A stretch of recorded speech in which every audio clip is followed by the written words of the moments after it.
And at this point, I had been groomed and trained that if I told anybody about my relationship with my stepfather, and I'm using relationship in some giant quotes, that the family would be ripped apart and it would be my fault. And now, Aye, aye. I'm the captain now. coming to you from the K2 Studios in San Diego, California. This sounds great. You sound amazing. I always sound amazing. It's the world famous Everybody's hitting off like BFFs. Kris and Kristine Show. Hey, what's happening? How are you doing today? Thank you so much for being here. And I am Kris. And I'm Kristine, and welcome to episode 180 of the Kris and Kristine Show. We're going to do a 180, baby doll. We sure are. And we have our favorite Clover, the podcasting puppy, the wild podcasting puppy in studio with us today. Hey, Clover, you think you can take a chill pill and relax for just a minute? You think you can do that for us? She has been just giving us a run for our money in here as we've tried to get this episode started a couple of times. So if you hear a shake, a growl, or something like that, she's wandering around the studio. Oh, there she goes. And she's chasing her tail. So she just loves being in here in the studio with us. It's her favorite thing. I think she just loves being around us the entire time. You know, she is so exciting just to watch and be around. She's in one of our moods right now where it's like, like the mood where you've been sitting in a car ride the entire time, sitting in one seat, or even better yet, say you're on an airplane and you're just bundled up in your flight for like a 5-6 hour flight. Yep. You finally get off the plane. You're just like, I want to run, walk. And yes, it's the feisty mood. That is her. Yeah, exactly. She's a feisty puppy right now. She's in her full true Clover form, and she is happy to be here with us today. But how are you doing today, Kris? It is a rainy day here in Southern California, and I know. We don't always get the rain, but when we do, we don't like it, at all. It's been all weekend, really. Yeah, this weekend, what's funny about Southern California is that most of the time it's all sunny and fun. You want to go out to the beach, you want to go bike riding, you want to go out and do stuff and physically be outside, going to do places, going things. But when it's like rainy and gloomy weather, everybody just kind of wants to bundle up inside and just like, eat some chili and just kind of. Oh my gosh, you and chili. First of all, you're getting chili tonight. You are, and it is chili, and I made chili, but you have not stopped talking about chili all weekend long. Like last night, we were trying to figure out it's 6:00 already, and I was like, "What do you want for dinner?"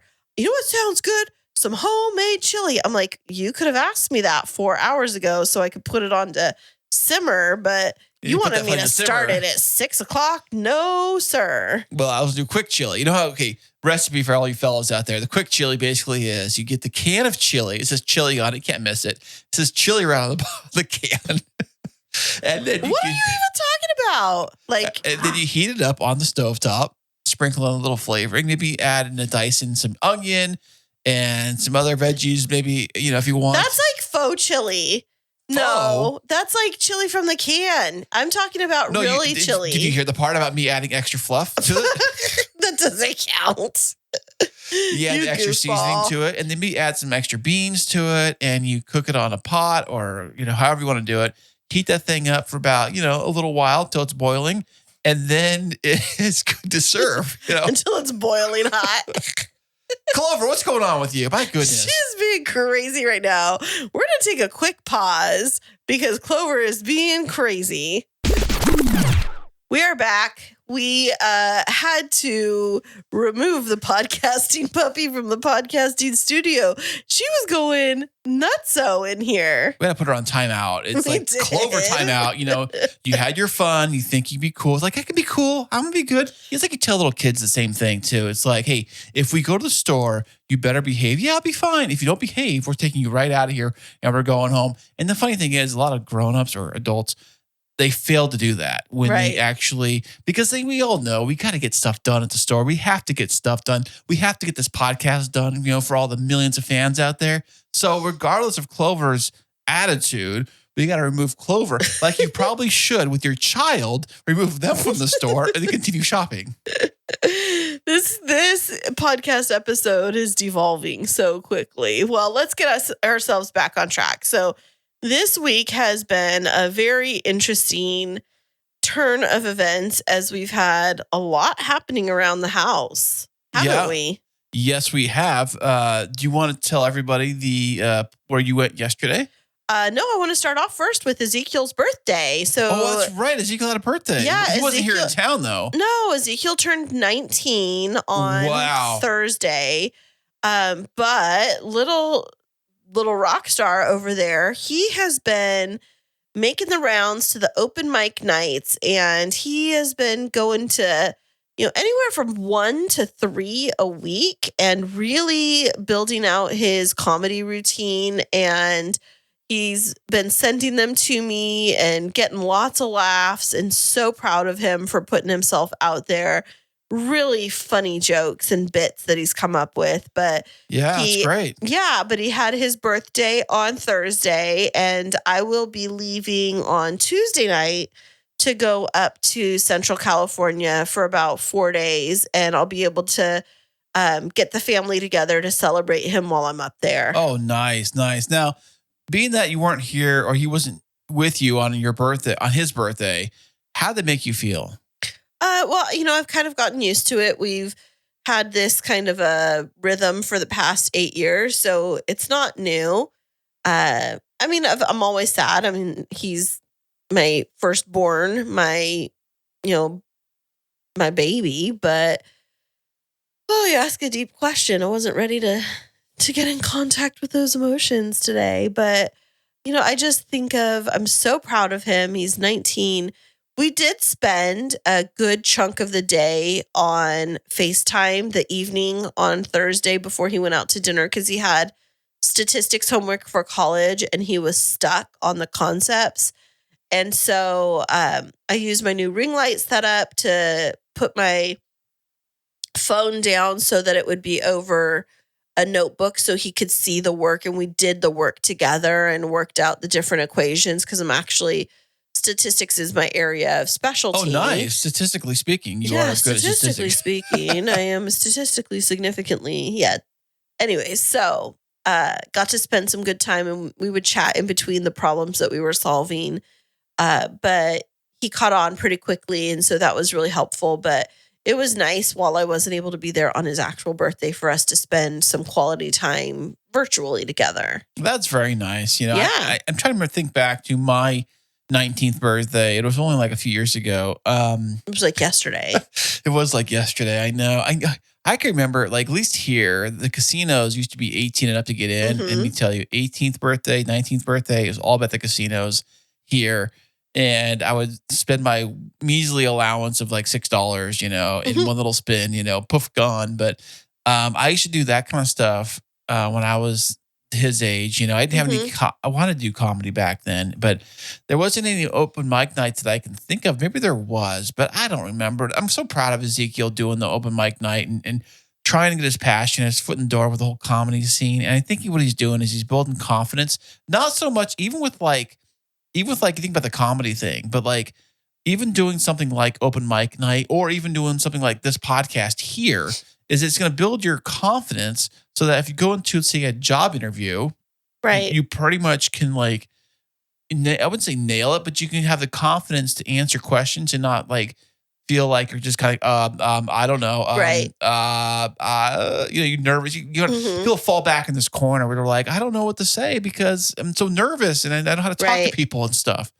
So that should hopefully, build some confidence. Yeah, absolutely. And it definitely has. He's been just really coming out of his shell. But, January is always a crazy month for us, because on Thursday, the 18th, we have Ezekiel's birthday. And then on the 19th, we have Jacob's birthday. So we had a celebration for Jacob turning 14, didn't we? Absolutely. He wanted to go racing. And I said, here's the keys to the car. Don't crash it. Have fun. No, he actually wanted to go to K1 Speed, which is an indoor electric race car company track. Go-kart, right? Yeah, go-karts. But they're all electric. They don't use gas ones for this company, although there are ones that do gas. This one just strictly with electric. I've raced them before, and I'm getting too old to go racing because it's rough when you're out there and you're whipping around the track at like 40 miles an hour and you're colliding with the different cars and you're colliding to the sides of the thing. When I was done doing the races before, I would like for a week straight afterwards would be like, oh, I'm so sore. Because you feel like you've been in a car crash, even though it's a little car crash, but you feel sore. And the kids, what's just so funny is that we were kind of thinking that Jacob was old enough to do the adult track. Because they have the adult class of cars and they have the junior class of cars. Now, the junior class, they're like half the speed. They're for like kids, which they've done before. So we go there. Jacob, measured good enough to race with the adult class. Okay, that's fine. What about poor little Mason? Because Mason wanted to ride too. Right. He wanted to do the racing too. And because they were like, well, Mason does the junior thing and then Jacob does the adult thing. They're going to be racing different things and different times and all this.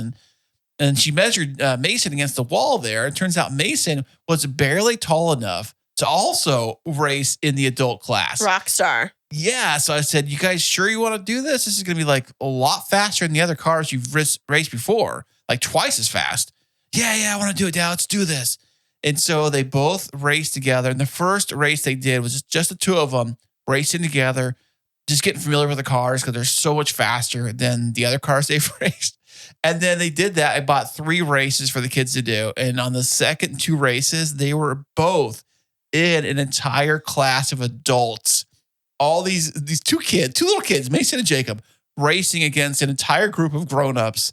And these grown-ups are going like nuts, just, Well, I'm sorry to break it to you, but Jacob is not a little kid. He is now like almost as tall as me. That is true. Yes, that is true. He's 14, so he is just within spitting distance of going to high school. So I'm sorry to break it to you, old man, but your baby is like a year and a half away from having his learner's permit. That's crazy. Yeah. Well, I guess if you can reach the pedals, you can drive. But both kids raced in the adult class go-karts against adults in 2 different races. And they were getting slammed around a little bit, bumped around a little bit. But surprisingly, they both finished like middle of the pack. Right. Which is kind of, the first race I think they were a little towards the back of the pack, like on the scoreboard. They were like the last 2 drivers in the race. But on the second race, they both finished like, I think Mason finished like in 5th and Jacob finished like in 7th. Yeah.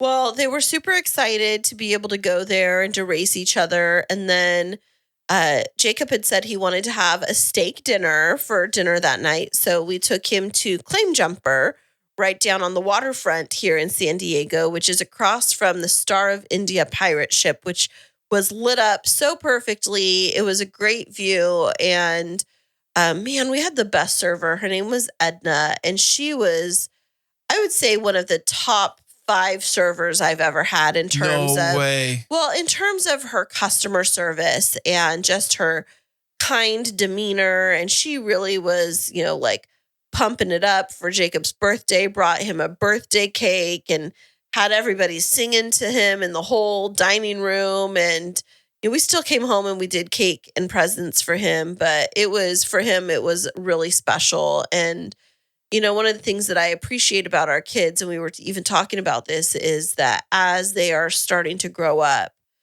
they're starting to show so much more appreciation when we make an effort for them. And as a parent, Zeke being just so appreciative of the time I spent with him doing math homework with him, and Jacob being so appreciative of his birthday celebration, it just reminds me of just how important it is for us to be so present in our kids' lives and trying to be like a good, healthy model for them. It does make a big difference because kids feed off that stuff and they do see that stuff, and they do see when you are putting the effort to be there for your kids in moments of hardship and moments of joy.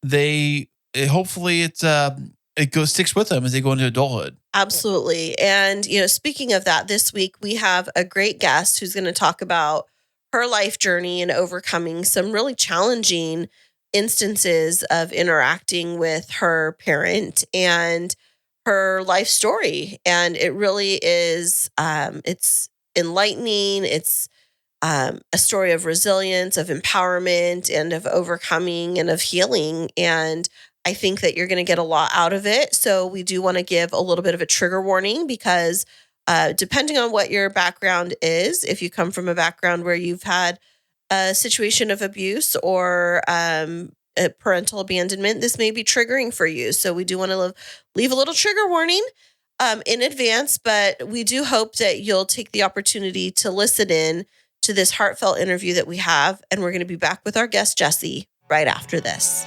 Enjoy listening to podcasts and ever wonder, can I make a podcast? But it seems so complicated, and good audio production can take time. What if there was a way to create an amazing podcast easily? Well, now there is. Introducing Podcasting Made Easy from Podtastic Audio. My production team will handle your entire audio production, allowing you to be the star of your show. This is Podcasting Made Easy. How easy? Well, so easy, you don't even have to press record. Now that's easy. Your listeners are waiting. Let's deliver. Sign up for a free strategy call today at podtasticaudio.com/easy. And welcome back, everybody. Today we have another fantastic VIP guest. She has a true story of overcoming. We're excited to have her on the show today. Please welcome Jesse René Gibbs. Hi, Kris and Kristine. Thank you so much for having me on your show. Hey, Jesse. How are you doing today? Not too shabby. It's a beautiful sunny day here in Seattle, so I'm enjoying every minute of it. You got the sun. We're down here in San Diego. We got the rain. We flip-flop today. What's up with that? That's so unfair. Oh my gosh. Yeah, it's like a very dreary day, which is very atypical, but it was feeling a lot like Seattle today here. Oh, I bet. Oh my goodness. So Seattle, I took the kids there just a couple of years ago and was in like the Space Needle area. Do you live in like Seattle proper or the burbs? We actually live in a tiny little suburb of Seattle called Des Moines. Des Moines, they do pronounce the S. Okay. And it's just a little retirement village on the waterfront. We're not actually on the waterfront, but we're close enough that we can hear the, what are they called? The big horns that go off on the waterfront. Oh, is it like a foghorn or something? Foghorns, yes. Got it. It's very romantic when it gets all foggy here and the wind's coming off the ocean and you hear the foghorns in the background. Well, other than my little visit for a couple of days 3 years ago, the extent of my knowledge of Seattle is related to Grey's Anatomy. Oh, okay. Yep. Fair. So Wait, that was in Seattle? Yes, it was in Seattle. Oh, I don't know. It was in Seattle, definitely. So, yeah, that's the extent of what I know about it. But it is a beautiful city, and we went to like the Pike's Place Market and all of those things. Oh, yes. Do you have a favorite place to visit in the Seattle area? So my husband and I are swing dancers, and there is a very old building, and there's a ballroom called the Century Ballroom. It's really fun. Gorgeous hardwood floors. It's still got all like the vintage curtains, and we go swing dancing there as often as we can. That sounds so fun. Now, Kris, we've never been swing dancing. I don't think we've been dancing really much at all. I don't know. I think that we would struggle because I'm not a good follower when it comes to dancing. Yeah, you can tell me, for sure. Yeah, I can vouch for that, for sure. So I actually used to teach East Coast swing, which is kind of a starter swing dance in Chicago when I lived there. And what we would do is whenever we had married couples or dating couples that would come into our class, the first thing we'd do is break them up. Oh. Like you go over here, you dance with him, you come over here, you dance with her, or vice versa. And we're going to get you set up so that you can start practicing with other people, because what tends to happen in couples is one or the other will be like, you're doing it wrong. You're doing it. You're stepping on my feet, but you're not going to do that to a stranger, right? Maybe, I don't know. So yeah, it's a really fun dance to learn. My first dance partner used to say he's like, Jesse, I love swing dancing with you, and I was like, oh, thank you. And he goes, yeah, it's the only time in our entire relationship that you listen. Oh, Sir, first of all, I did not ask to be called out like this. Second of all, yeah, kind of. Well, I get in this wormhole on Instagram and TikTok. There's these reels that come on and these little videos of these couples that go to like dancing improv competitions, and they get paired up with random different partners, and they play a song and they have to come up with whatever on the spot. And it is just so fascinating to me how people can read one another's body language on the dance floor and how far away from that I am. It's definitely a learned skill for sure. So how long have you been a dancer? Since I was 28. I'm 46 now, so whatever that math is, 18 years, I guess, something like that. Awesome. And was it something that you just stumbled into, or was it like you were actively pursuing wanting to become a dancer? No. So for my 28th birthday, I was married to my first husband, and I was living in an inner city commune in Chicago. And my husband's friend, Nate, is this adorable redhead who is my age. My ex was 12 years older than me. And Nate and Leonard, my ex-husband, were friends. And we're all sitting around like talking and hanging out. And he's like, "Hey, Jesse, for your 28th birthday, do you want to go swing dancing?" And I was like, literally never thought about it. And he's like, "You should go swing dancing with me." And I was like, "Okay." And my ex-husband was like, got all pouty and was like, "Well, I don't want to go swing dancing." And Nate was like, "Leonard, you're being dumb. I'm taking your wife dancing for her birthday." And we did. And I was hooked. I was absolutely hooked. He taught me just a couple of basic steps, just enough to get out on the dance floor. I danced with a couple of people. I danced with him several times. I watched all of the incredibly talented dancers that were hanging out in Chicago, and I was hooked. I started taking classes. I would go dancing at the college every once in a while. And any bands that we found that were playing swing music, we'd go there. There's this tiny little bar in uptown Chicago called the Green Mill Lounge. Ooh. It was built in the 1920s, and it was part of Prohibition. And Al Capone actually had a booth there. He might have been the owner. I can't remember. But there's actually a trap door behind the bar, and you can go down the stairs, and there's tunnels that go all the way across the street and into different buildings all around uptown Chicago. Yeah. That's so where cool. Would they smuggle all the alcohol to the bars? That's where they would smuggle the alcohol into the bars. Yep. So it's like a speakeasy. It's totally like a speakeasy. And every Thursday, and they might still do this, but every Thursday there is a 15-piece big band that shows up and squeezes into this tiny little bar. And the dance floor is literally a postage stamp. And you'll have like 50 people out there just squished in together, just dancing their butts off. And it is magic. And everybody comes like dressed to the nines. No way. Like nobody shows up in It's magic. And it's just this tiny little hidey hole in uptown Chicago. That is so cool. It makes me think of like a time warp back to the scenes from the movie The Notebook, where you see them like out dancing and swing dancing. And do you go to these like swing dancing events where the gals are all dressed up with like their throwback outfits? Lots of hats with feathers. Yeah, like their Absolutely. little fascinators and the things. Fascinators, yes. I have a huge collection of fascinators. It's ridiculous. It's basically cosplay for grown-ups, I want to live your life, Jesse. It's so fun. We actually just got back from Burbank, California. So there is, we dance swing or Lindy Hop. And then we also dance a sort of an offshoot of Lindy called Balboa, which was popularized in the 1940s. It was actually invented in 1915, but it was popularized in the 1940s because during the war, swing dance kind of became the symbol of what we were fighting for, And so in the dance halls in California and New York, it was standing room only. And a Lindy swing out, or like the basic step of a swing out, you need to have enough room for two people to stand arm's length away from each other. That's a swing out, right? Mm-hmm. And so the dance floors were so packed, you couldn't do a swing out. So Balboa became popular. And the best way to describe Balboa is, if you remember those old timey cartoons where like their faces were pressed together and their feet were going super fast, right? That's Balboa. And so my current husband, the man that I love, introduced me to Bal when we got together many years ago, and I was instantly hooked. It is so much fun. And then we also dance blues, which blues is, I guess the best way to describe blues is blues dance feels like what blues music sounds like.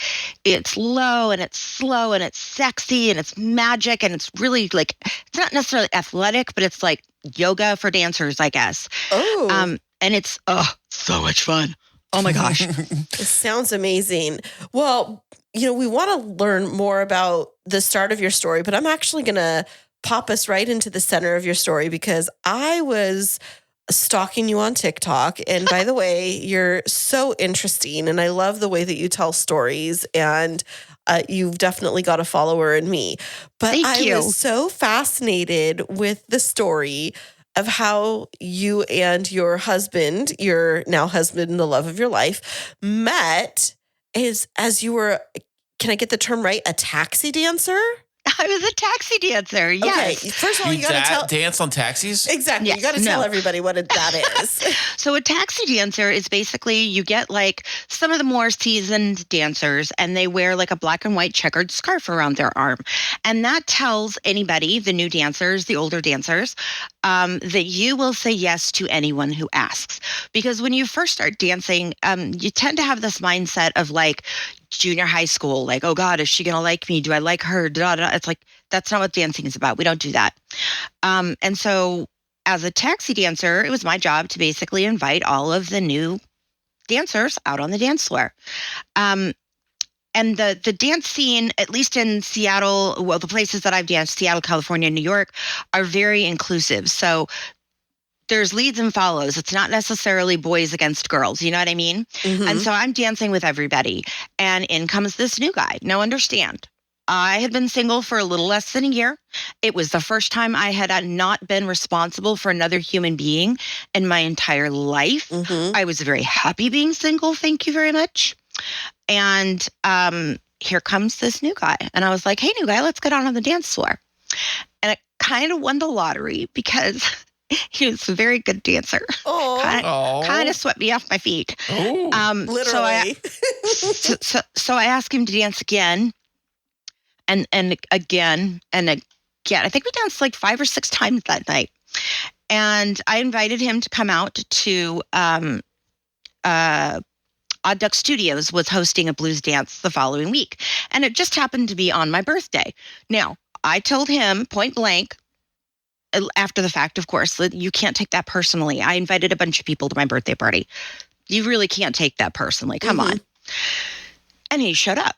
And I was like, oh, okay. Well, I noticed that he showed up. But I mean, so in the dance world, especially in blues dance, you get out on the dance floor and you are the most beautiful human being for 3 whole minutes. And it's magic.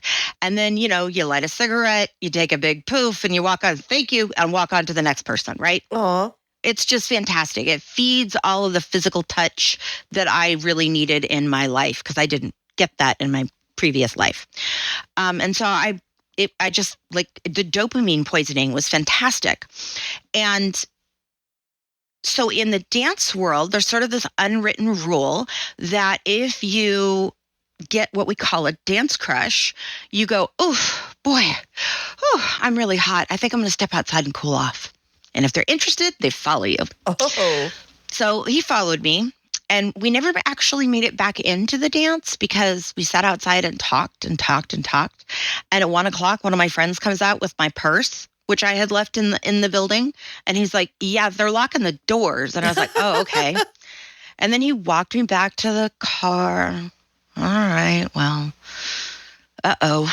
So there's a huge difference in dating in your teens and 20s than there is in dating as an adult, like in your 30s, right? Right. And I was raised in a awful, abusive Judeo-Christian family where I was to marry the man that my mother picked out for me, have 12 children, and live on her property and care for her in her old age. That's how I was raised.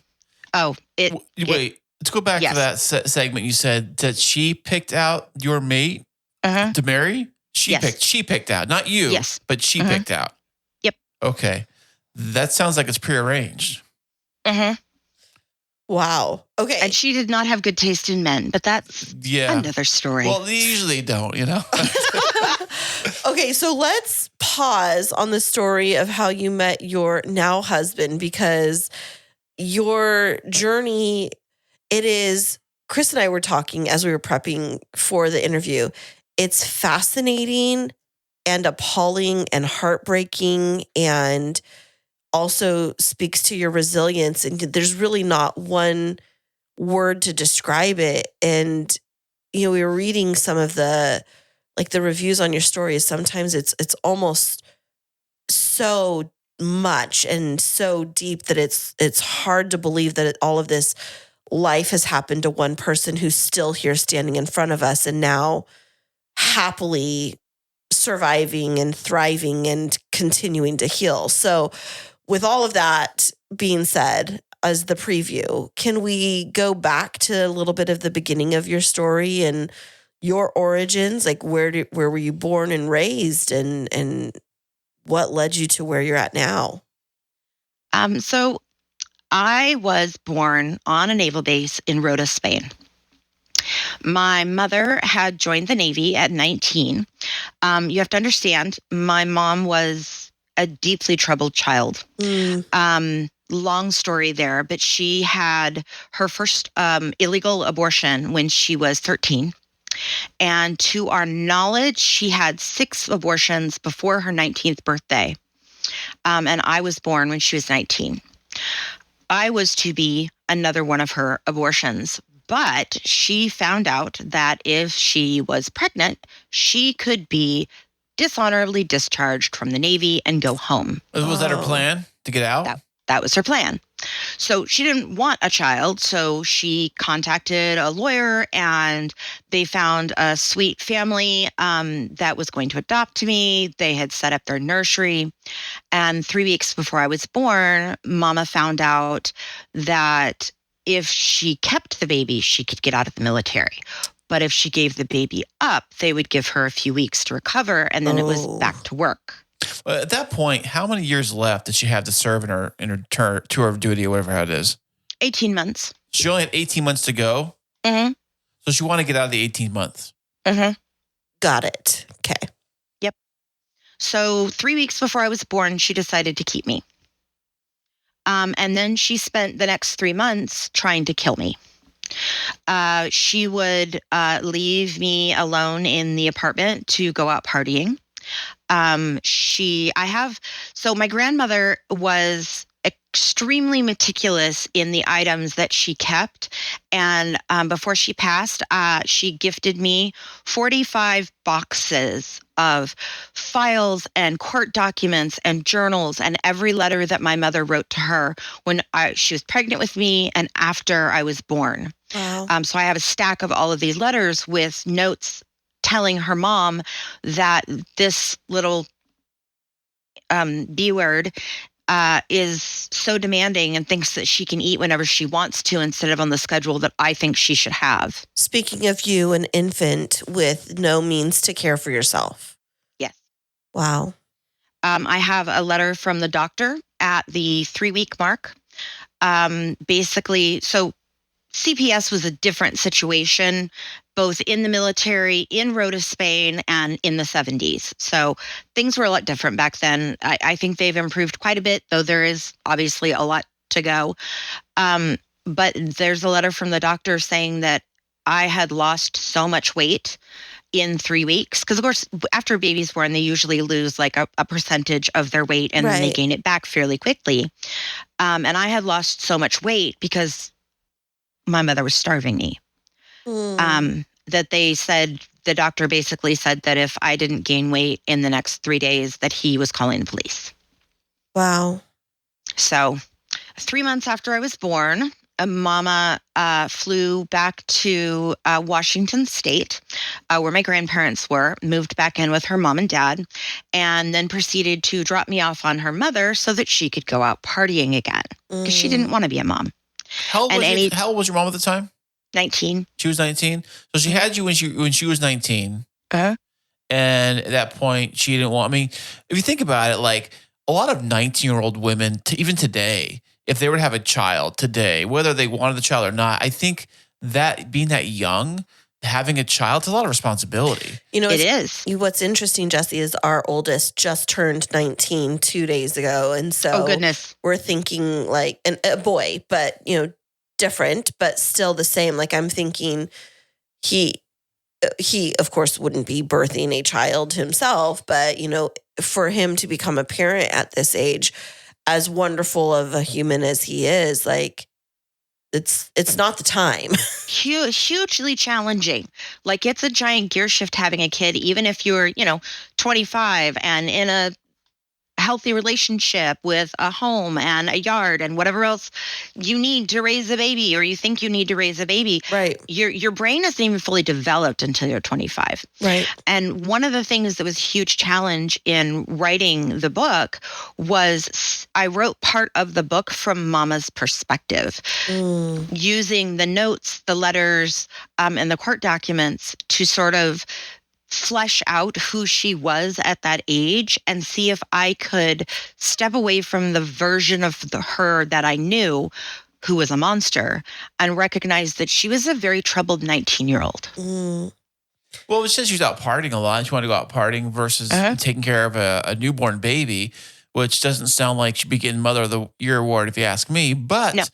But I can see how somebody who's 19, 20, even 21, who is probably has issues, probably has low self-esteem, I would imagine, and is probably wanting to get attention from fellas and especially at that age, you are still coming to your own. You're still trying to like figure out the world, and you want to get attention from the guys. And Kristine's got a question. Yeah. So, something you said, Kris, kind of made me think in your story though, Jesse, you talk about the narcissistic patterns of your mom. So do you think she was low self-esteem, or do you think that she was scheming along the way? Well, from what I understand, most narcissists actually have very low self-esteem. Got it. And I could be wrong on that, but that's my understanding of it. I definitely think that she has, if not schizophrenic, which has also been discussed with her sisters, her brother, and her parents, but also narcissistic personality disorder, because like there are just little hints, little proofs throughout. I have a journal that she wrote about some of the abuses that she did on one of my brothers, and she'll be halfway through writing a sentence, and the way that she writes changes. Not just in the tone, but the style of writing itself changes. So there's even a possibility that she has dissociative identity disorder. I have no idea. But what you do know is that first start in life was rough, to put it lightly. Very traumatic, yes. So you mentioned that you have a grandparent, that her mother, that was in your scope of your environment growing up. So mom moved home, you're a newborn, grandma's there. What role did she take in your upbringing?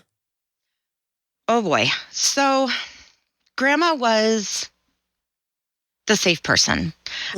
So she basically took over as caregiver for me, and Mama would go out partying. And then whenever grandma would be like, hey, I need you to stay home and be a responsible parent, she would leave and take me with her and leave me on the floor or with whoever while she goes out and drinks and does drugs and parties. And so that would scare my grandmother so badly that she would start taking care of me again. When I was 2, my mother married a man named Greg and decided to move me and her to Canada to start a life. I was there for 6 months. She came back, dropped me off at my grandmother's house and said, I have to go save my marriage. You have to watch my daughter. And grandma said, no, you will sign over full guardianship of Jesse to me. Wow. And Mama was like, absolutely, you can have her, and sign the papers. Wow, I didn't even think about it. No, she said, "Oh, see you later." And most people, I would think, would be like, "Well, maybe think about that," But no, she just said, "That's it." No. Nope. So that was the second time that I was basically put up for adoption. Let's see. I think it was 6 months later, Mama started her divorce proceedings and moved back in with her parents and me.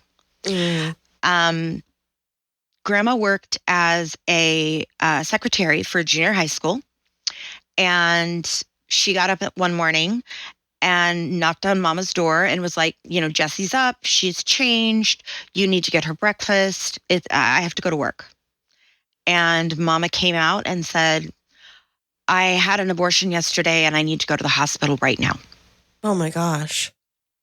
Now, they were living on Vashon Island, which means the closest hospital is a ferry ride away. So she put me in the front seat of the car. Obviously, this was pre-seat belts.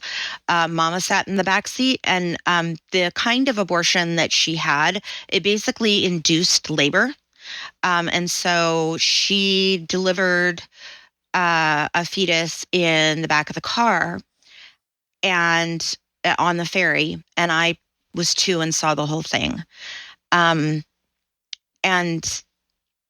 Grandma got her to the local abortion clinic, and they apparently would not even come out to check on my mother until a check was written. So Grandma paid for that abortion. Oh, goodness. And my grandparents are very pro-life. I am very pro-choice. But that's, neither here nor there. But so for my grandmother, that was also a very traumatic experience.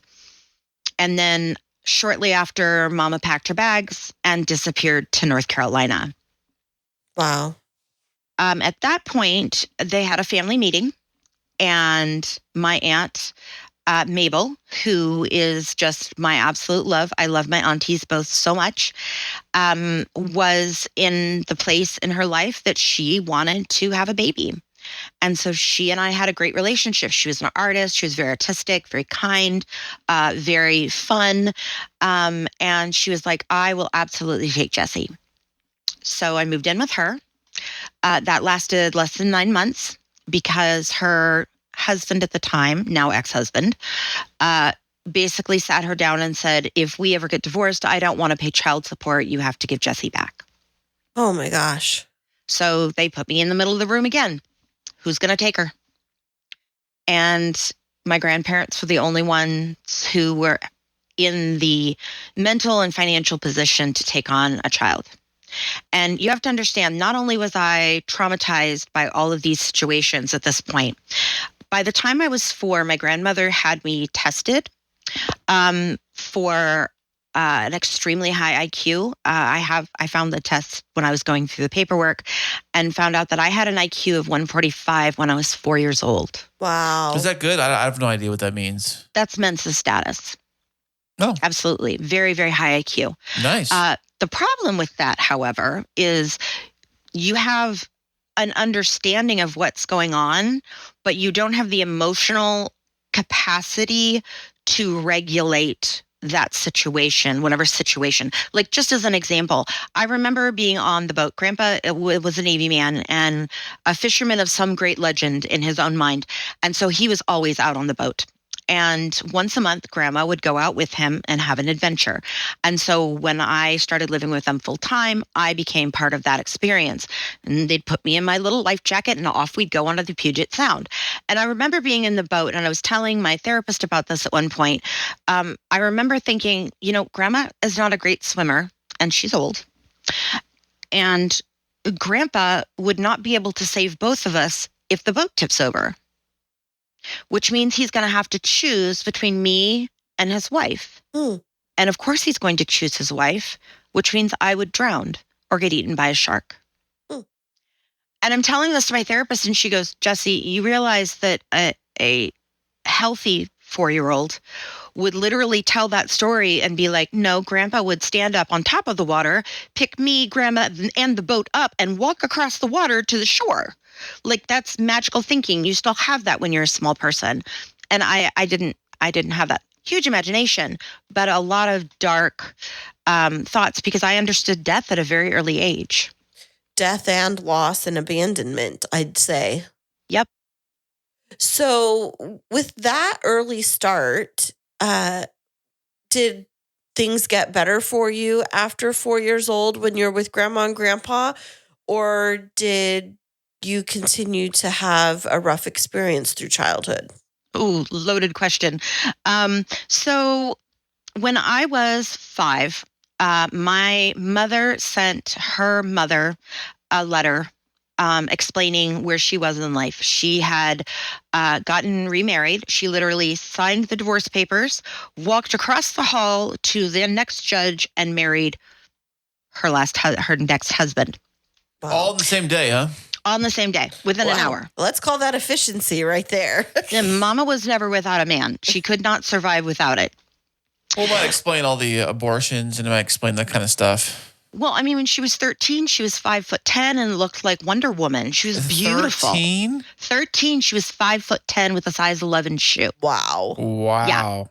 And fully developed at 13, which is why she was dating college boys at that point. Right. Yeah, troubled child. Anyway, so she sent my grandmother a letter. It said, I'm involved in this church. Turned out this church was actually a part of a cult. If you've seen the documentary Shiny Happy People, which I highly recommend, hard watch, but good.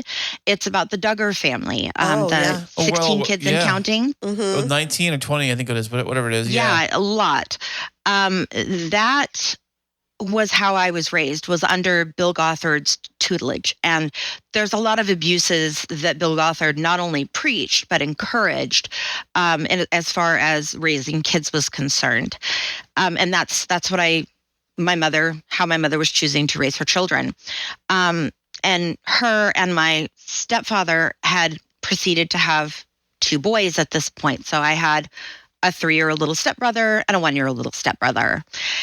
And so she writes this letter to my grandmother and is like, I've got my life together. I would like my daughter back. And grandma was like, when hell freezes over. Right. A month later, she sent a letter to her father. Now understand, my grandfather and I have had discussions as adults about this situation. Grandpa's a good man, but also trying to understand where his head was at. He had just retired from the Navy and was looking forward to traveling and having life experiences with his wife.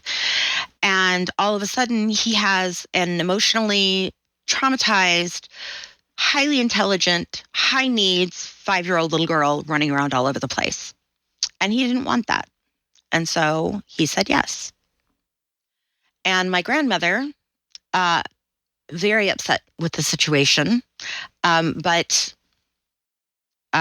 believing that as a good Christian woman, she needed to submit to her husband's rule, loaded up a suitcase, and we flew to North Carolina.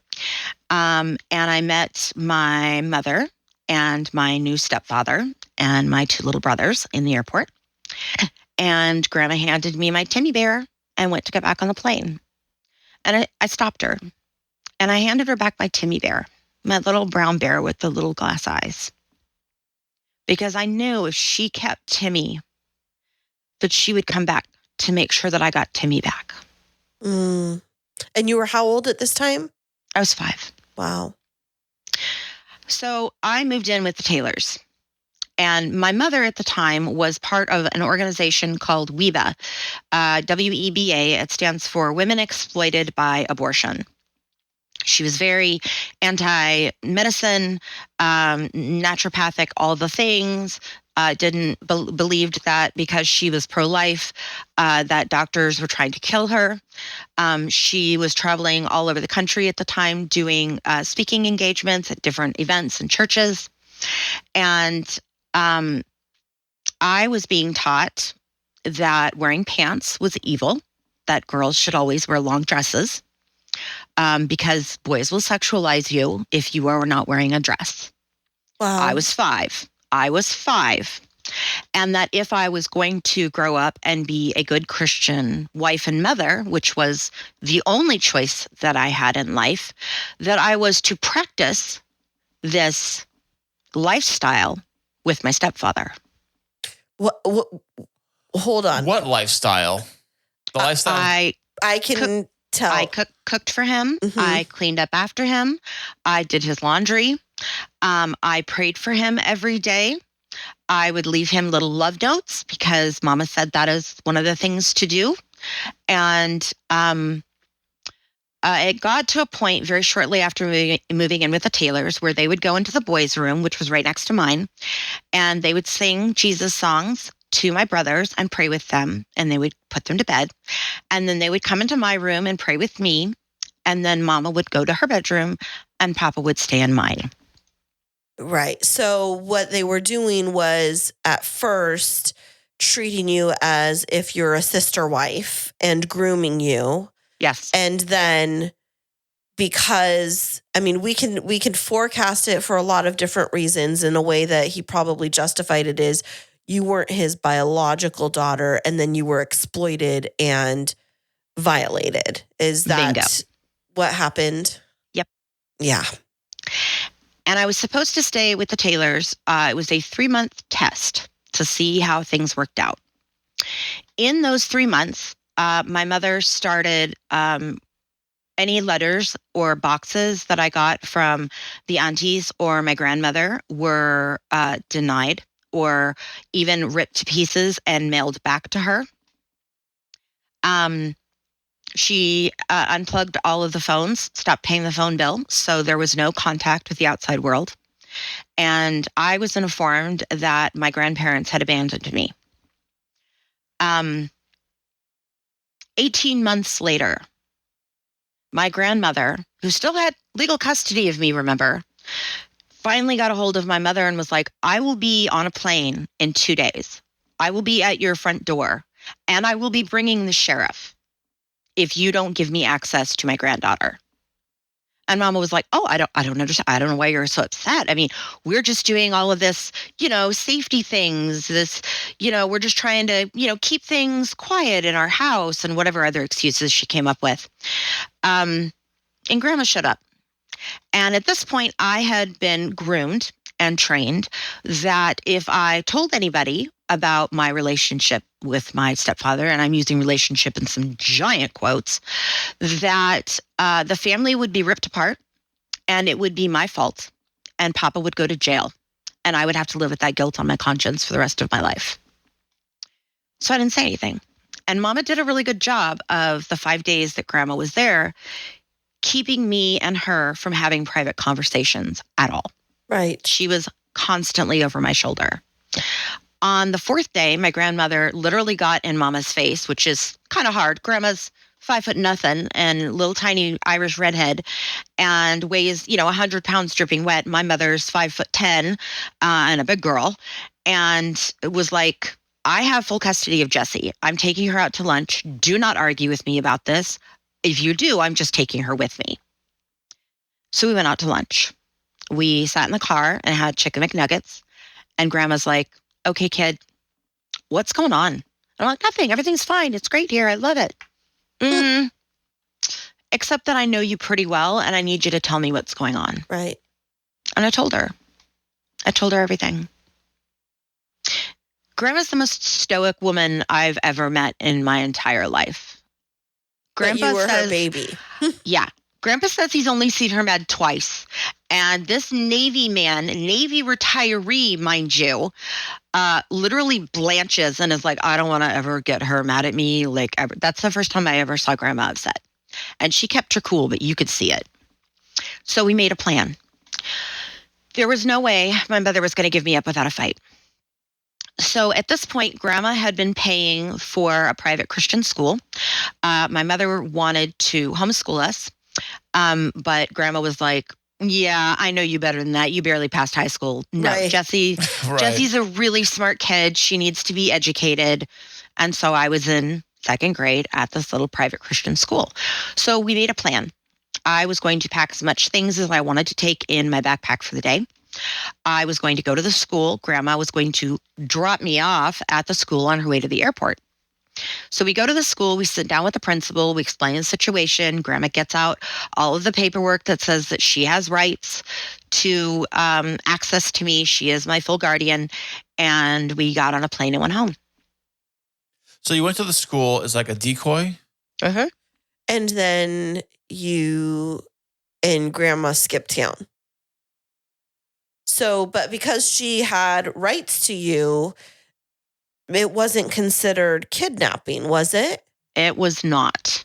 Right. Because it felt like it, but it wasn't. Right. Because I'm thinking like when I went through my divorce and my first relationship and I was moving out of the area for, reasons to keep myself safe, I informed my ex-partner, my ex-spouse, that I was taking my son with me. And the reason I could not take him with me was because we both had rights. And so I know enough that you can, if you have rights, you can move your child or prevent your child from moving to another county. But if you don't have legal rights, correct, then you're just a sitting duck, I think. Yep. So Jesse, explain to me all of the road signs that have the kidnapping signs, the Amber Alerts, things like that happen across the state, at least the country and stuff too. Almost most of those cases are situations like you're describing, where it's a spouse or somebody who does not have rights, take the kid with them and leave. Usually, it's most of the time. It's usually those cases. As far as I know, yes. But yours wasn't, this was pre-Amber Alert, but this wasn't that because Grandma, in the eyes of the law, was your legal guardian, correct? Grandma was my legal guardian, correct. So she could take you. Yes. And Mom could do nothing. Absolutely. Well, she can be very upset. But she can't and stop she it. was. Yeah. Yep. So I'm thinking, as a reasonably sane, somewhat normal parent that I am, if that was to happen to my kid, I'd be breaking down the walls and, trying to get my child back. But I'm wondering now, your mom, who may have had some troubles with, dealing with reality, which extreme was she on? Did she run after you and try and get you back? Or did she say good riddance? It's a great question. It's also a loaded question. So there was some back and forth with lawyers. The lawyer in Washington State, the judge, in Washington State, when this went to court, and my grandparents fought very hard to keep me off the witness stand, basically told my mother that not only should I not have custody of Jesse, but there should be question on whether you should keep custody of your other two children. Wow. The judge in North Carolina said the same thing, and then also said, if this case ever comes back to court, I am claiming full jurisdiction over this case. So, put a pin in that. 6 months after I moved back in with my grandmother, we were living they had moved from Vashon Island while I was gone to a cute little retirement trailer park here in Kent, Washington. And with a tiny little yard, and it was a sweet little community, and there was a pool down the road. And at the end of the road, like 2 blocks away, there was the mailboxes, right? And so every day, Grandma and Grandpa we would have dinner, like after school, we would come home, I would watch cartoons, I'd do homework, we would have dinner, and then Grandma and Grandpa would wash the dishes and then take a walk down to pick up the mail. And they could see the trailer the whole way there and back. And this was kind of their excuse to sort of step away from a very hyperactive 7-year-old, right? Right. My mother, in the meantime, had gone to a conference and met the national director of WEBA, a woman named Mary Sue. Mary Sue had been told that my grandparents were abusive, that they had kidnapped me, they didn't have rights to me, the judges wouldn't listen, and all of the other stories that my mother liked to make up. And so Mary Sue agreed to fly out to Washington. They stalked me for 3 days, following the bus to and from school, watching the trailer. And when Grandma and Grandpa went for a walk, I was listening to Bing Crosby's Christmas album because it was December 7th, 1985. And I'm dancing around bare feet in my dress-up clothes, listening to Bing Crosby. And there's a knock on the door. And being a 7-year-old, I answer the door. And there's a woman there that I've never seen. And she says, "Come quickly, your mommy's in the car." And I went, "Now, hang on a minute. I know this. Stranger danger." Right. "No, ma'am, I don't go with strangers." And she looked very startled. And she goes, "You're a very good girl," and turned around and walked away. And I was just gobsmacked. And so I shut the door and I was like, okay, this is weird. I better call one of my aunties, because my aunties both lived within a few blocks of our neighborhood.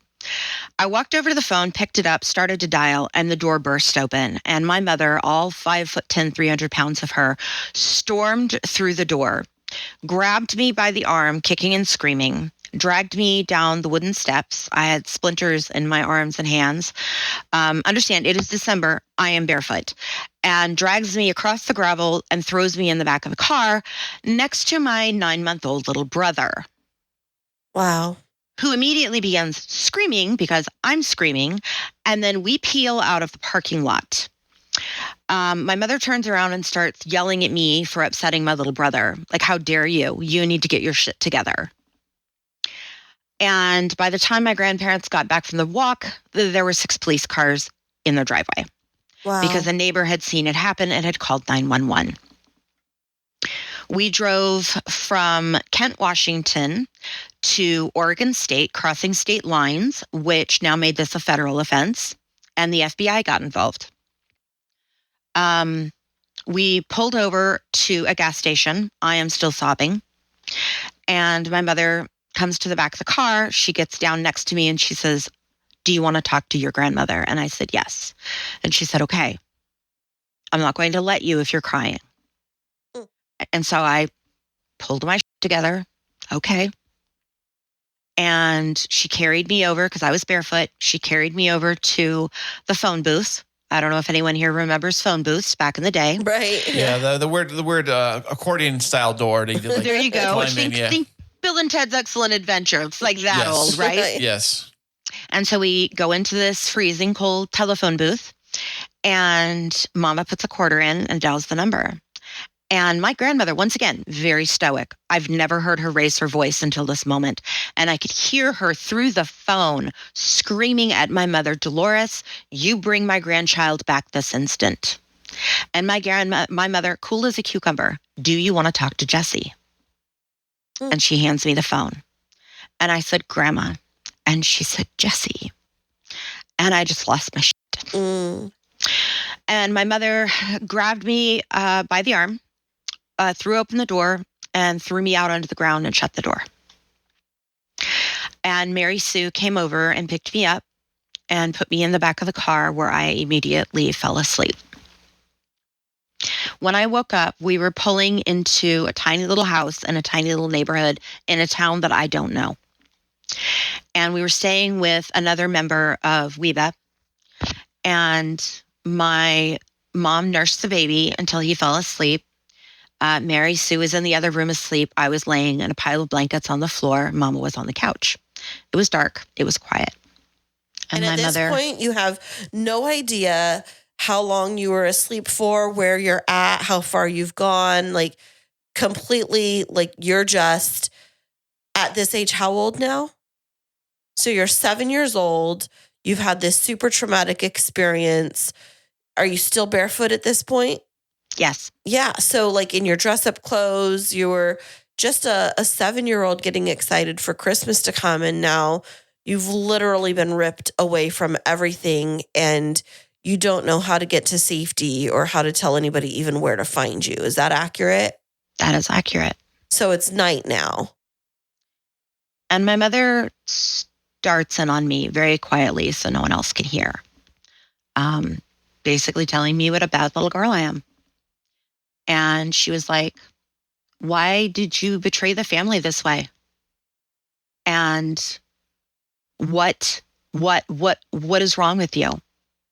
And I told her what Papa had been doing to me every night. And she got real quiet. And she goes, "Oh God, tell me you didn't tell your grandmother that." Rolled over and went to sleep.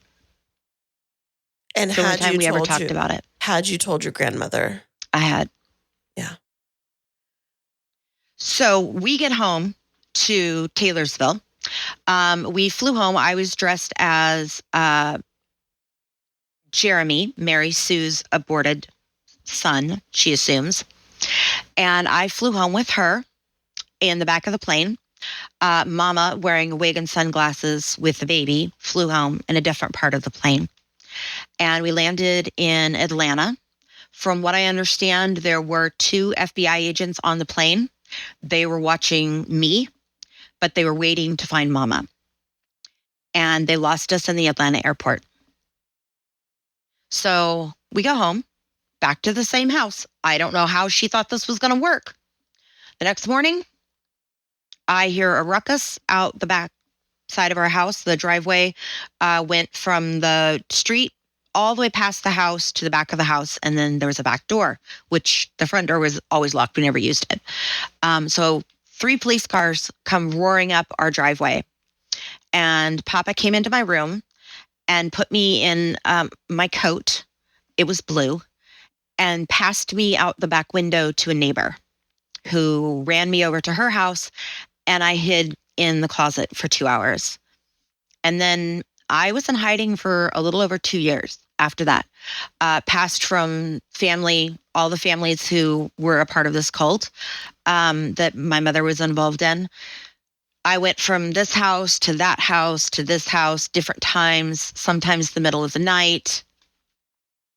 Yeah, there was a lot that happened. So during this time frame, is it safe to assume you weren't allowed to return to school and continue your education? Because if I'm thinking, because I'm an educator and my background is mandated reporter, I see a kid come in. Of course, first place that the cops are going to look is at the school. They're going to be watching the school to see whether or not you show up. And the minute that you do, they're going to let your principal know you have to report. Here's what's happening. And so you're not getting educated. You're now in this situation where you're the biggest secret that this community is keeping. And in their demented minds, they're thinking they're doing this for your own good. Correct. And you're just a scared little girl that wants to go home to grandma. And so this takes you up to, if I'm getting the timeline correct, around age 9 or 10? Yep. And so I know that the story of your book, which we're going to talk about shortly here, is called Girl Hidden. I'm guessing that this might be where that title came from. Yes. So, I mean, you were physically hidden, but as you moved beyond, once whatever happened, which I don't want to give it away for the purpose of your memoir and your story about how you were able to come out of hiding, but moving beyond that, from the age of 10 until you met your now husband, a little bit of a different question is, did that mentality of being hidden in emotional ways and physical ways carry as a pattern through your life where you felt like you couldn't quite be yourself? Oh, absolutely. Absolutely. And I also, I've been diagnosed with ADHD as an adult too. So I was always told my whole life, I was always the loudest one, the biggest personality in the room. I was always told to make myself smaller. And so I learned very early on how to mask my relationship with my stepfather, with my mother, my friends, things I was and wasn't allowed to talk about. My parents were both emotionally as well as verbally and physically violent. And we were taught how to handle when social services was called on us, which was often. Wow, that's crazy. Yeah. So you went through life hiding behind a mask. At what point do you feel like you got to the point where you could actually start taking that off and Let's see, living how as old your am I true now? self. Yeah, 46. 46, you said. Yeah, like, or have you been able to? It's so after I moved out of the inner city commune and moved out here to Seattle, I started seeing a really amazing therapist, and I cannot recommend therapy enough. It is so good. And I was with that therapist for 8 years. I am still in therapy off and on, depending on the year. And going to therapy was very helpful in the fact that I could like tell these stories, the things that happened when I was growing up, and have someone look me dead in the face and go, "Yeah, that's messed up. Right. That's kind of sick." Like, so when after I moved to the inner city commune, there are rules when it comes to the opposite sex. You are not allowed to sit with at dinner time anyone of the opposite sex who is not a family, quote unquote, family member or a part of your given family at the ministry. And you are not allowed to talk with them. So if you see someone you're interested in, then you go and talk to your family head. And if your family head thinks that you are ready, they will go and talk to that person's family head. And after you have lived in the ministry for a year, your family heads will decide whether or not you would be a good match and if you are spiritually and emotionally ready for a relationship. Now, 3 days after I moved to the ministry, I saw a gentleman get off the elevator. He had long dark hair, olive complexion, glasses, green eyes, and he got off the elevator and walked up the stairs. And I went, "Who is that?" And my friend Amy goes, "That's Leonard." "Oh, honey, everybody gets a crush on Leonard. You'll get over it." And I was like, "No, Not happening. no, you have to understand. I was 19. Leonard was 31. Yeah. And I had been trained since I was 5 years old that it is my responsibility to care for older men. Right. Now, as a 31-year-old, would I go out with someone who's 19? No. Are you kidding me? Not a chance in hell. But he had been in the ministry for 10 years and just needed to find the right woman and la, la, la. Anyway, so eventually we started dating. We got engaged. At that point, I figured I should probably let my family know what's going on. So at this point, who did you view as your family? Was it grandma and grandpa, or was it your mom? I didn't meet my grandmother again until I was 21. Oh. Yeah. Apparently, and I have the court documents for this. I've heard the story from grandma, but I actually have the court documents. The case went to trial again after Mama was arrested. She was in jail for exactly 3 days because her church, quote unquote, the cult that she was a part of, wrote a myriad of letters to the sheriff's office and to the judicial branch in our county, begging for her release, explaining that she was a mother and what a good woman she was and what an incredible part of the community she was. Mama had also joined a group called the La Leche League, which is still around today. I don't know if you I'm familiar. know about them, Mm-hmm. but it's a pro nursing organization, and they work with you to be able to successfully be a nursing mother. And Mama had a 9-month-old and was still nursing. And so they wrote a bunch of letters saying that, it is extremely detrimental for a newborn baby to be away from their mother and yada, yada, yada. And Mama got out of jail. Papa was never arrested. They did at some point, and I don't actually know what the date or time was, but they actually brought in a social worker to interview me to see if I had been abused. Now, once again, CPS is much better now, but I actually have the tape of me, little me with my little Southern accent, telling this social worker, this adult male social worker, everything that my mother told me to say. And then when he point blank asked me what was going on with Robert, with my stepfather, I just said, I want to go home. Yeah. And he said, there's no proof that Jesse has been abused. Yeah. So Robert never got arrested. Well, Jesse, your story, I know we've just heard a brief snapshot of it, is so deep and there's so many different layers of it. How did you even get started writing it? Because I'm thinking, like, from a writer's perspective, there are so many different storylines that intersect in so many different directions where you could go, that if it wasn't well thought out, it could just come out as a jumble. But you had to build this story, which means you had to rebuild it and process it deeply. Like, how did you even go through that other than with a lot of therapy? Oh, a lot of therapy. It took me 25 years to write. It did. It took me 25 years. And here's the reason. After the second kidnapping, after I was in hiding, I lost my memory. I went to bed one night, and when I woke up, I couldn't remember my grandparents. I couldn't remember my aunties. All I had any knowledge of was that they were people that existed, and that was it. Why do you think that is?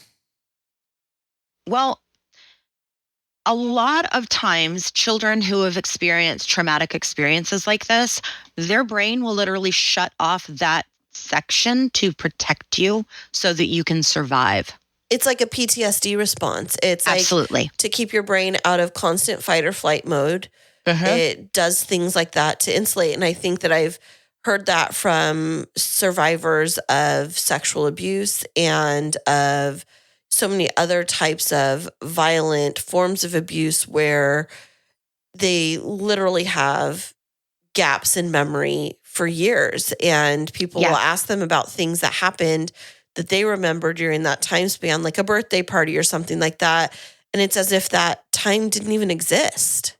Yep. It's like you're missing a chunk of your life. It's just gone. Wow.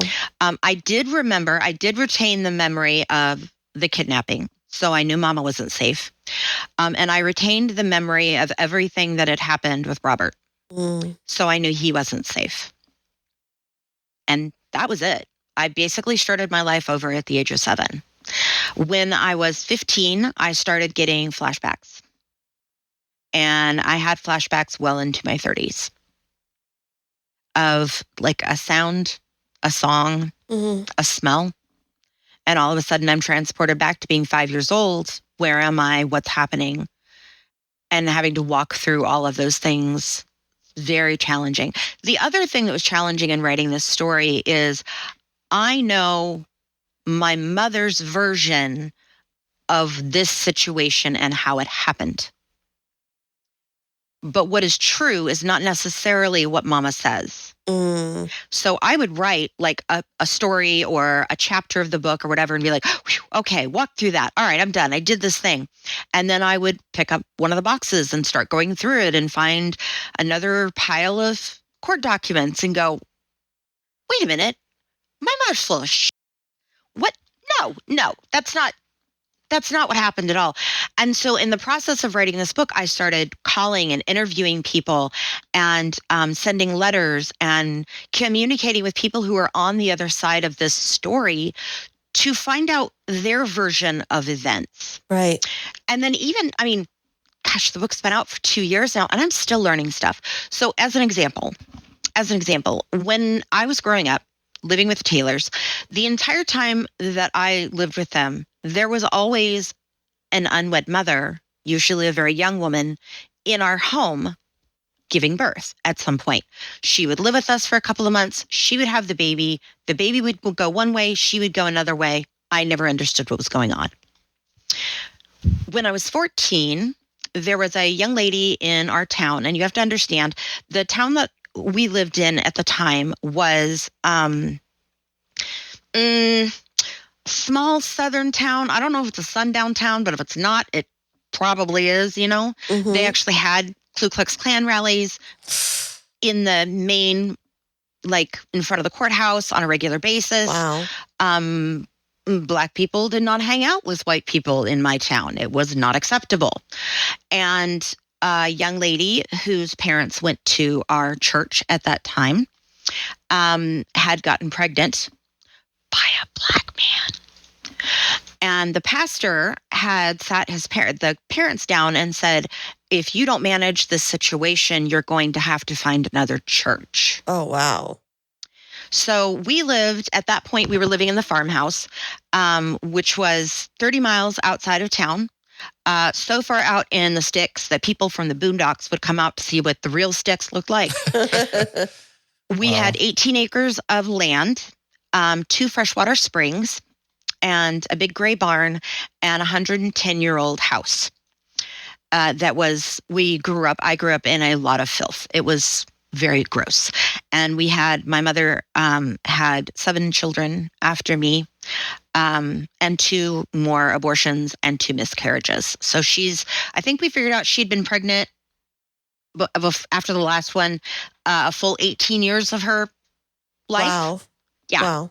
And that'll mess with you anyway. I digress.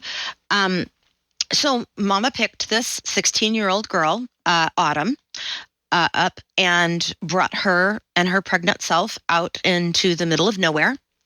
No phone, cut her off from her friends, from her family, and from the father of her baby. And then basically put her through 2 months of boot camp. You can't support a child. You don't have a job. You let's go look at how expensive diapers are, yada, yada, yada. Meanwhile, I'm caring for Autumn along with all of my other chores and taking care of both of my parents. I cooked and cleaned and took care of the farm, milked the goats, milked the cows, fed the chickens, fed the rabbits, taught school, long story. And I was also taking care of Autumn. She'd throw up, I would clean it up. I was her one and only friend at 14. 2:00 in the morning, one blustery day, my light turns on next to my bed. And it's Autumn. And she goes, Jesse, I don't feel good. And I was like, well, all right. You want to come lay in bed with me for a minute? And we'll just talk. And so we're sitting there, we're chatting for about a half hour. And I was like, you seem like you're doing better. And she goes, yeah, it's weird. It kind of comes and goes. Huh. Okay, now at this point, I've already delivered my little sister. I know what labor looks like, right? Wait a second. You're talking about childbirth. I'm like, yeah, that's labor. So I went and woke Mama up. I was like, hey, we're going to have a baby today. She's like, cool, I'll call the midwife. I'm going back to bed. Cool. So 12 hours later, something like that, Autumn gave birth on my bed, in my bedroom. The adoptive parents were downstairs, and Autumn got to see her little girl. And then my mother took the baby and walked out of the room. Autumn started to bleed out. She started hemorrhaging, and blood was dripping off the side of my bed onto the floor, and I'm grabbing towels to clean it up. The midwives started packing their things because neither one of them were licensed to be delivering a baby. So they had to be out of the vicinity before we called 911. Oh, crap. Yeah. So we hear the fire truck roll up, and I'm trying to get Autumn to keep her eyes open. And my mother comes in and hands me my baby sister, Faith, the one I delivered. And so Faith is 7 or 8 months old at this point. She hands me Faith, and she hands me my tennis shoes. And she says, run. They will catch you if they find you here. And so I took my little sister. I ran out the door as the firefighters and the ambulance crew were coming down the walk. I ran around the house barefoot, down the hill, across the bridge where the creek was, back up through the woods and into the 3-acre fescue field. And I ran until I couldn't run anymore, and then I collapsed. And I lay there in the dark with this baby for 3 hours in the cold, wondering how they were going to come find me. Mm. So in the course of writing this book, the cops, I found out later, had shown up. And according to my mother, the lead detective in this particular situation had been trying to get something on my mom for a while.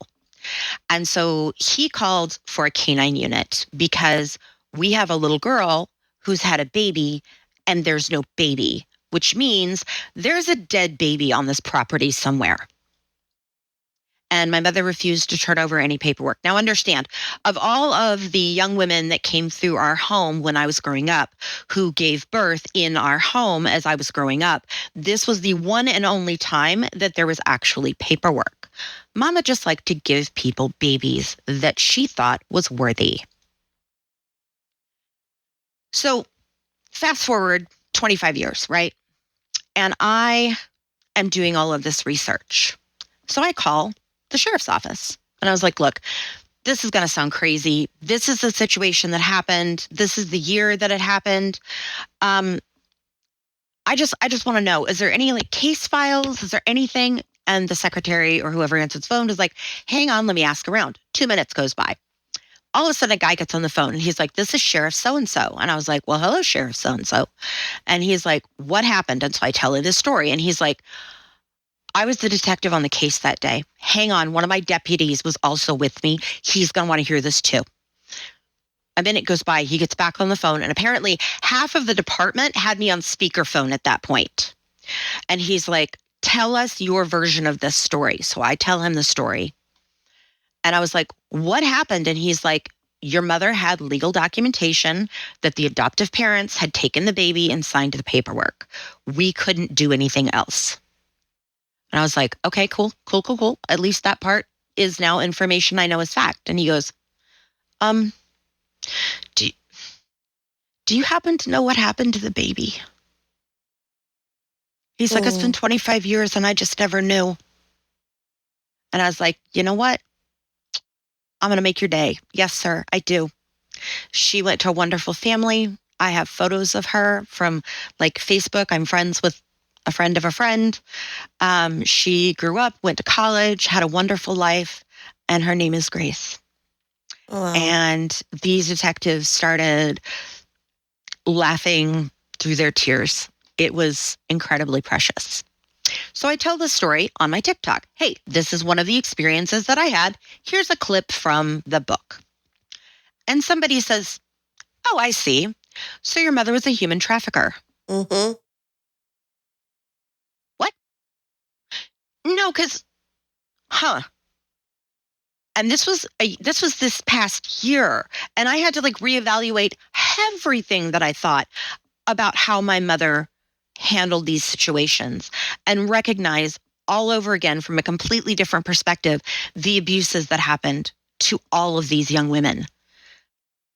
Anyway, so that's, yes, there was a lot of research. There was a lot of healing that happened in the course of writing this book. And there was also, it took a lot of work to put all of the correct dates into perspective. Right. Especially if you're basing it on memory, memory can be a bit foggy during those times, like you said. Right. You forget things, that kind of stuff. So the question I have really with the mother, with your mother and the children that were being pawned off, was there any cash involved, any kind of money monetization being used?